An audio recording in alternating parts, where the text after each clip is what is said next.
7 yil oldin zavod qurilishi boshladi. 20 ming tadbirkor 500 ming malakali ishchidan 2 milliard 500 million oldim. Shunga qildik bu. Mana ko'rding. Ishlayapti-da o'sha aytgan gaplarimiz. Sog' bo'ling, rahmat. Ko'rishganman, tanishganman. Hurmatli prezident, Andijonga xush kelibsiz. Rahmat. Shu 15 so'tli yerimga katta texnika olib kelgani biroz qiynaldim. Shunda shu mini traktorni ixtiro qilishga bel bog'ladim. Va mana bugungi kunda shu traktorni ixtiro qildim. Bir omonat gapim bor edi, ota-onam salom aytib yubordi sizga. Salom deb qo'ying. Rahmat. O'qiyman deganing uchun men senga hurmatim oshdi. Rahmat. Rahmat. O'qigan iloyim. Sizlarni ko'rsatmayapti, asalni yeb qo'yadi. Salom alaykum. Rahmat sizlarga. Salom alaykum. Sizga ham travel o'tib ketdi bu Andijonda. Siz yaxshi oldingizmi? Xudoga shulay yo'q. O'zingiz chiqaryapsiz. Tannarxi. Hozir tannarxi 15 ming so'm. Qanchadan sotyapsiz? 60 mingdan menga bahorda xaridor chiqdi, o'zimiz yonlarimizdagilar. Lekin sotmadim.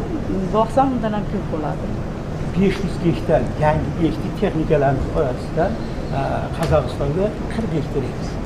O'zimiz. Hozir yana kuzda ularga ham 300 gektar ekyapmiz. Oldinga yurish uchun 2 hissa harakat qilyapmiz. Rahmat.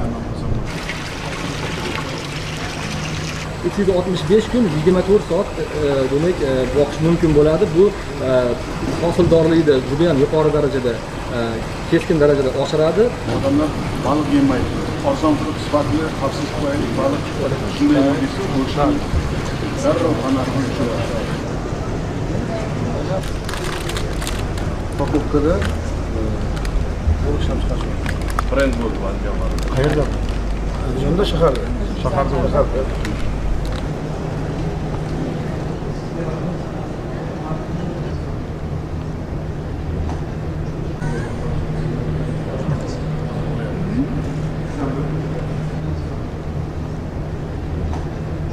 Butunlay chiqadi, ta'limni e'tiboringni ta'limga jamlaymiz. Bu bizning mentalitetimizga to'g'ri keladigan gap aytyapti. Hozir mana o'zimizda oltin ko'lda 500 ga yaqin mebelchilar bor. Ularni qo'lida bo'lasida 10 mingga yaqin ishchi xodim bor.